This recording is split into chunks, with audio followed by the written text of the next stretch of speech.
You've been told your empathy is your greatest gift.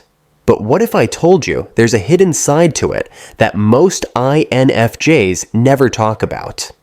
That moment when you suddenly shut down emotionally isn't always a flaw. For many INFJs, it works like a secret weapon. Your ability to detach can seem cold on the surface, but underneath, it's often your psyche's way of protecting you from overwhelming emotions. By the end of this video, you'll know how to use this side of yourself without becoming someone you dislike. Because what feels like an emotional shutdown is not a malfunction. It's a signal, and it's time we looked at why it appears when it does. Before we start, please hit the like button, comment, and subscribe so you won't miss any of our weekly deep dives into the world of personality types. And if you are looking to achieve a deeper understanding of yourself and your personality type, click the link in the comments to take our favorite free personality test. The INFJ's shadow, more than just a dark side. The side of you that pulls back in silence has a deeper name. Jung called this the shadow, not as something sinister, but as the hidden parts of the self we tend to push out of sight. For an INFJ, what looks like sudden coldness is often your shadow taking over to protect you in moments of emotional saturation.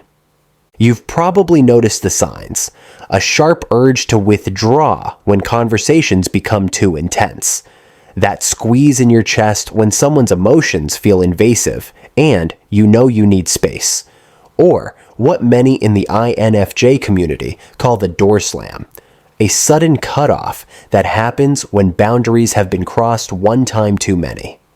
These aren't clinical labels, but they are real patterns that INFJs often recognize in themselves. Take a moment to pause with these images and see if one feels familiar. Here's the important part. What separates protective withdrawal from punitive coldness is intention.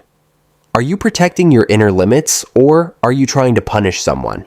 That difference matters, because when you retreat to regain balance, it isn't cruelty, it's survival. Think of it like a surgeon who shifts into a state of intense focus during an operation. The detachment isn't a lack of care, it's what allows delicate work to happen without distraction. Your shadow uses detachment in much the same way. By stepping back from overwhelming feelings, you create the space to stay intact. This hidden side tends to surface at the point of overload. Your system quietly flips a switch, pulling you away before the drain becomes irreversible. The fog that creeps in or the sudden distance others notice isn't weakness. It's your early warning signal that you're nearing empty. The shadow's function is precise. It steps in to enforce boundaries when your conscious effort to set them has failed. It doesn't erase your empathy. It keeps it from burning itself out.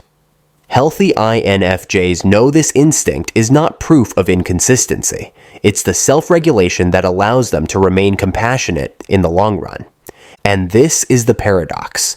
Without the ability to withdraw, your capacity for deep feeling would collapse under its own weight.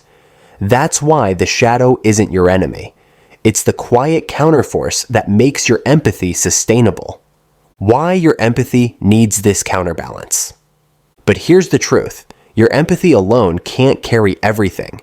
It needs a counterbalance, or it risks collapsing under the very emotions that make you so unique. Think of your emotional reserves like a cup. You keep filling it with the weight of other people's feelings, and eventually, it spills over. Detachment steps in like a guard, not cutting off the flow completely, but preventing you from being emptied. Far from being a flaw, it's the safeguard that lets you keep functioning when you're at risk of emotional overflow. As an INFJ, you often feel other people's emotions as if they were your own. That depth is what gives you extraordinary insight, but it also leaves you vulnerable to exhaustion. Without a natural pause mechanism, you drown in currents that aren't even yours. And here's where community voices, both in INFJ spaces and Jungian discussions, agree. Emotional overload compromises judgment.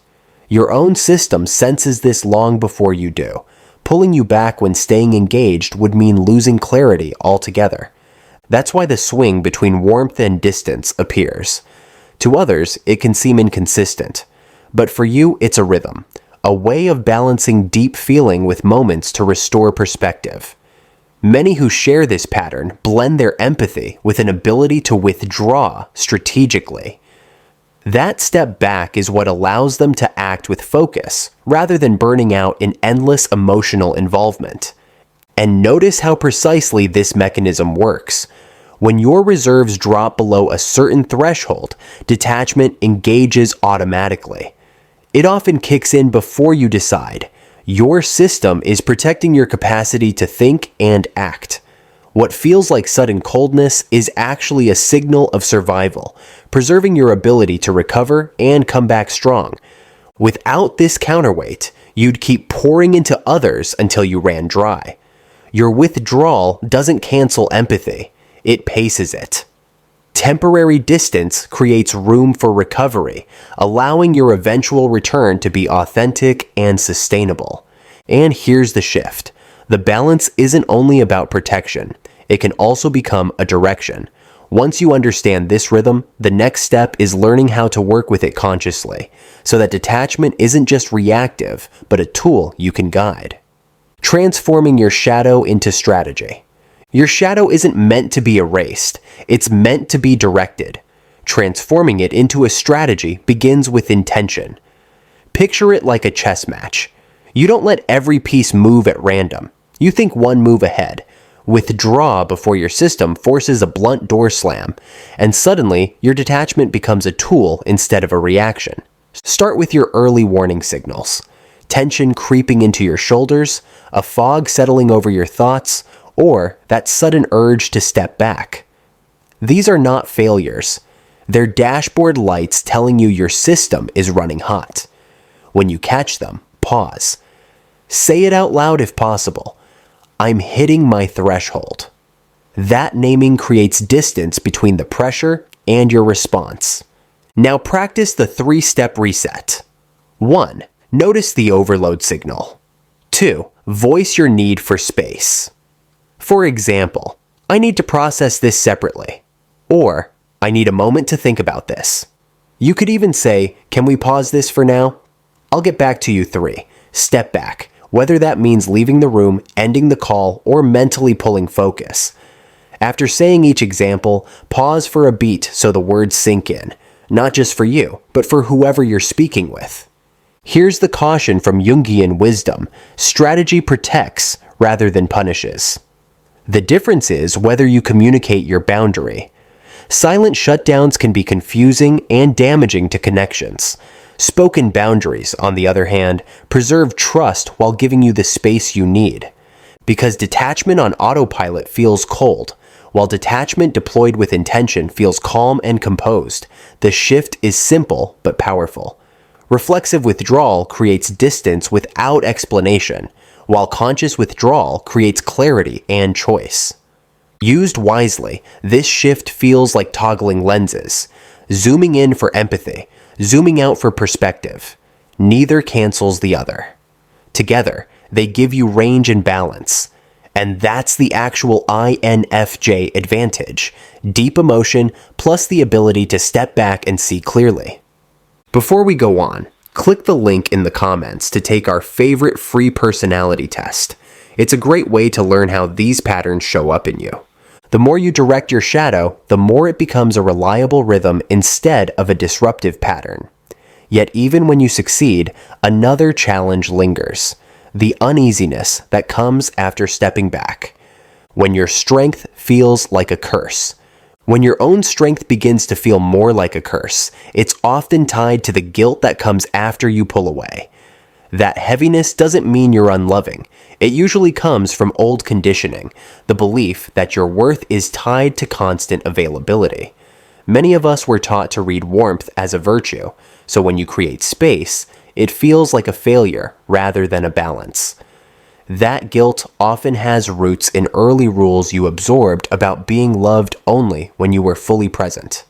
When others describe you in moments of clarity, you'll hear phrases like intense but wise, or steady even in chaos.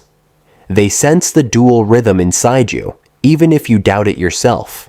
The discomfort arises not because withdrawal is wrong, but because you mistake protection for rejection, like faulting a firefighter for wearing gear in the flames. What carries you forward isn't shutting your shadow down, but integrating it. The healthiest INFJs don't erase detachment, they use it deliberately. Your pullback after emotional overwhelm isn't abandonment, it's recalibration.